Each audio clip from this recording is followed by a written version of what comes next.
with the beginning of President Trump's second term, making this moment even more special. Thank you. Yeah. Furthermore, HMG will purchase $3 billion worth of U.S. LNG to support America's energy industry and enhance our energy security. All of these efforts will accelerate the localization of our supply chain in the U.S., expand our operations, and grow our American workforce. With your leadership, Mr. President, Hyundai Motor Group is proud to be a stronger partner in America's industrial future. I'd like to personally invite you to visit one of our state-of-the-art manufacturing facility and see firsthand our commitment to the United States and our American workers. Right. So thank you to our American partners and employees and communities. We are really proud to stand with you and proud to build the future together. Thank you. Well, thank you very much.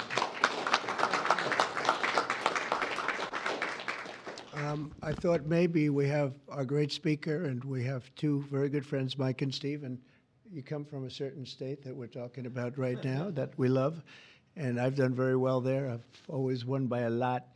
I love that state, so I was happy to hear about it. That's why I said, come on over. But Mike, would you and Steve like to say a few words, Sure, please? Sure. Thank you, Mr. President. We're excited.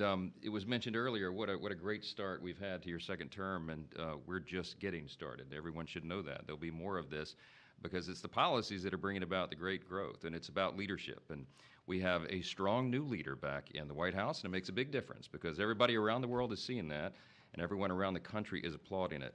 We were on district work period last week, and Steve Scalise and I and our colleagues were traveling around the country doing campaign events, raising money, doing all the things that are necessary to ensure that we keep the House majority for the Republican Party. And I'll just tell you, I was in multiple states over the last week, and everywhere I went, Mr. President, people are excited. There's this great sense of relief, almost euphoria out there, because they know that America's back. This is the America First agenda. We're so grateful for these great friends with Hyundai to invest in Louisiana. We have extraordinary leadership on the state level, and leadership makes a big difference. We're so grateful to be a part of this. We want to tell you all this is a great investment in Louisiana and in America. More to come. Thank you so much.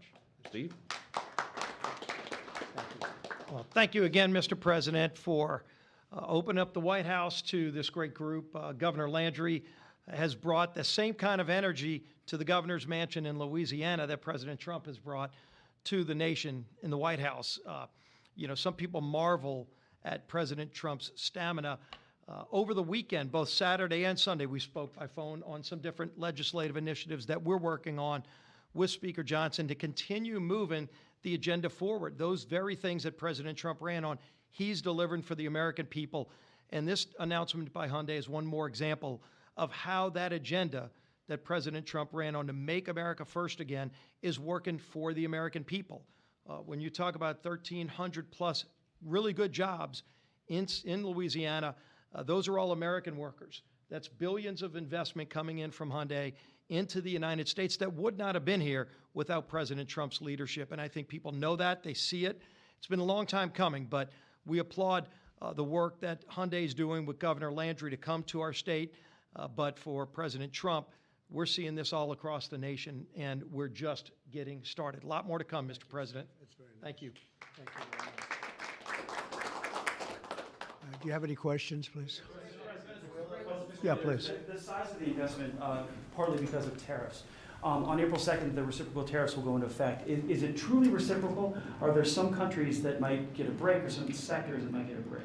Well, I may give a lot of countries breaks, but it's reciprocal, but we might be even nicer than that. You know, we've been very nice to a lot of countries for a long time, but I call it Liberation Day. April 2nd is Liberation Day.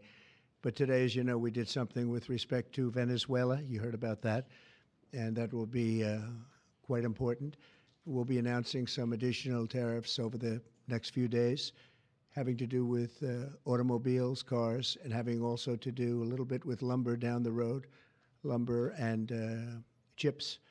We're going to get all those chip companies coming back. They're already coming back without even doing it. So it's been very good. But we'll be announcing some others. But for the most part, April 2nd will be a big day. That'll be Reciprocal Day. And we'll be bringing some of the money back that's been taken from us. Let's be nice by using the word taken.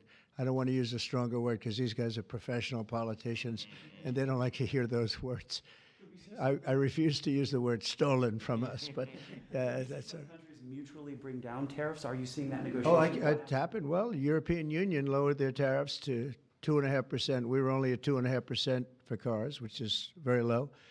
And as you probably heard, that European Union lowered their number from much higher than that, many, many times higher. Surprised to 2.5%. So that was good. But I don't know that I expect that. It's up to them. But we have reciprocal tariffs. Mr. President, your reaction to the story in The Atlantic that said that some of your top cabinet officials and aides had been discussing very sensitive material through Signal and included an Atlantic reporter for that. What is your response to that? I don't know anything about it. I'm not a big fan of The Atlantic. To me, it's a magazine that's going out of business. I think it's not much of a magazine, but I know nothing about it. You're saying that they had what? They were using Signal to coordinate on sensitive materials and having to do with what? Having to do with what? What were they talking about? With the Houthis. The Houthis? You mean the attack on the Houthis? Well, it couldn't have been very effective because the attack was very effective. I can tell you that. I don't know anything about it. You're telling me about it for the first time. Anybody else? This announcement on Hyundai, is this a blueprint for you for other automakers to come to the United States to do what Hyundai was doing and investing so much in Louisiana and creating these new jobs? Absolutely. That's a nice question from you. That's a shocking question, how nice it is, huh? That's okay. That's a question that's a good question, actually. Yeah, sure. Hyundai's a great company. We have other great companies coming in, and we have some that are going to be staying here and very much expanding. And we have tremendous interest in every business. I can't just say automobiles, but automobiles is a big one.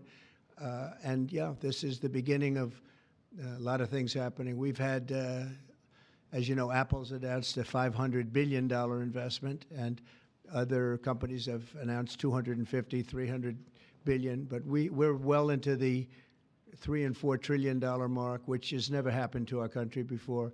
What it really means is jobs. All we care about is jobs, right? We care about quality and quality of life and safety and security, but we care about jobs. And they're going to have we have a lot of people coming in. Governor Landry, if I may, Governor Landry, I would love to ask Governor Landry a question, if you don't mind. How did you convince Hyundai to come to your great state? How did you convince them to come to Louisiana?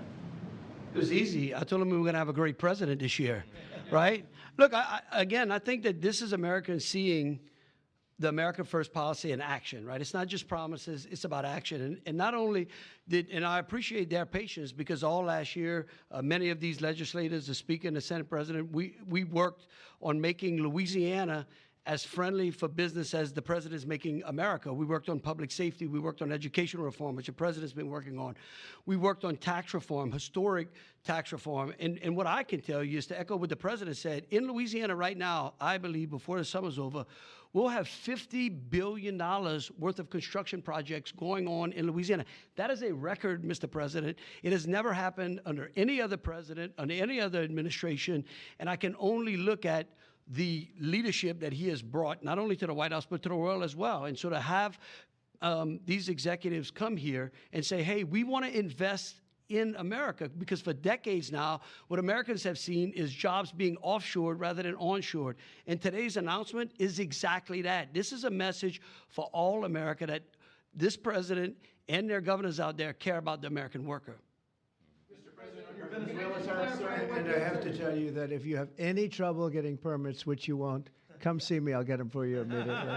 All right? But you're not going to have any trouble. You know, we had, when I first got involved in this world of politics, when I went down to Louisiana, you know, the two big LNG plants, and they were stuck for 14 years. They tried to get permits, and these were $12 billion and I think $15 billion plants. And they were working on it for 14 years in one case, I think 13 or 14 in the other. And I was able to get them in less than a week. And they were shocked.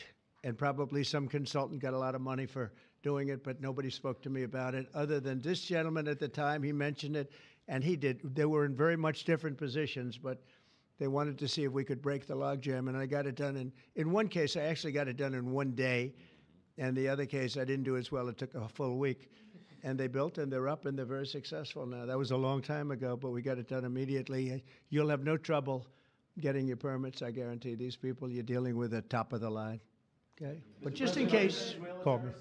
On the Venezuela tariffs that you announced earlier today, sir, Yes. you said it's 25% for any country that does business That's with right. Venezuela. If they Is buy their oil from Venezuela, they have to pay a 25% tariff to do business with the United States. Is that on top of existing tariffs? So, for example, China buys a Yes, lot of that oil. would be a top of it for existing. 45% That would tariffs mean, on China yep, next week. that's on top of existing tariffs, yes. And so also next week, April 2nd, as you said, Liberation Day.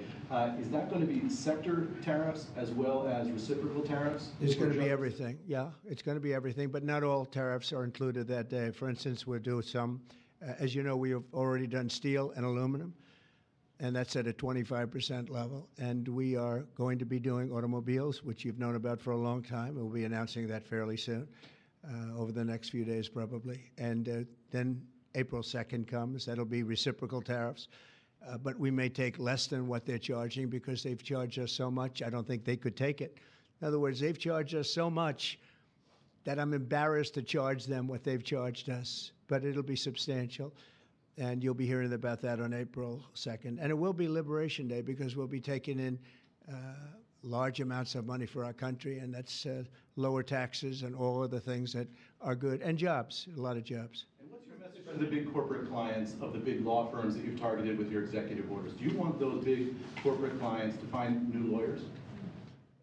I just think that the law firms have to behave themselves, and we've proven that. We have others that want to make a settlement also. They, having to do with the election and other things, they behave very badly, very wrongly, and I appreciate the one, these are the biggest firms, and they all came back realizing that they did wrong, and that's why they're doing this. So I just think they have to behave. We have to straighten out our country. We have to straighten out our elections.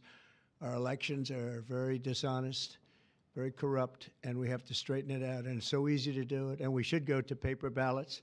We should go to one-day voting. We should go to voter ID. And just one other thing, proof of a thing called citizenship in the United States. Wouldn't that be nice? How simple does that sound? Proof of citizenship, voter ID, one-day voting, and paper ballots. Paper ballots are very secure. They have watermark paper. It's very intricate stuff. It's very technologically advanced, even though it's paper.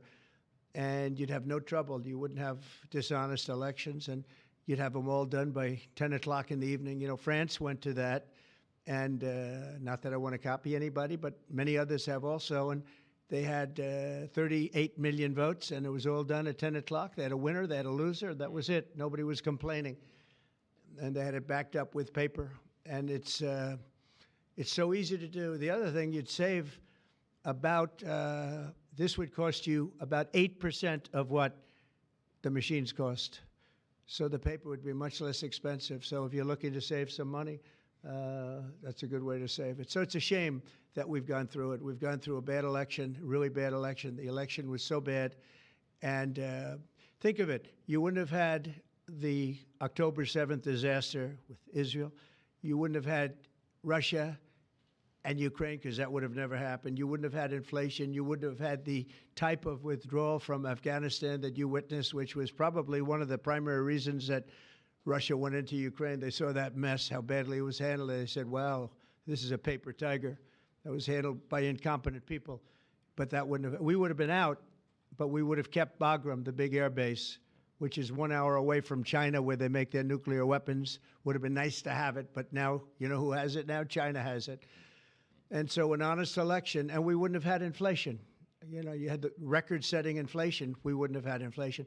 I want to thank everybody for being here. I want to congratulate Hyundai, a great company, and we will do everything possible. And I will say you picked a fantastic state. Really with tremendous people and tremendous leaders. And Speaker, I want to thank you for doing a great job. You and Steve, thank you very much. Yes, appreciate it, Thank Steve. Thank you very much. Thank you. Thank you, everybody. Thank you. Violated the Espionage Act, sir? Thank you very much, everybody. If you get a briefing on that, would you let us know, please? Thank you. Thank you. Good to see you. Yeah. Louisiana. Thank you.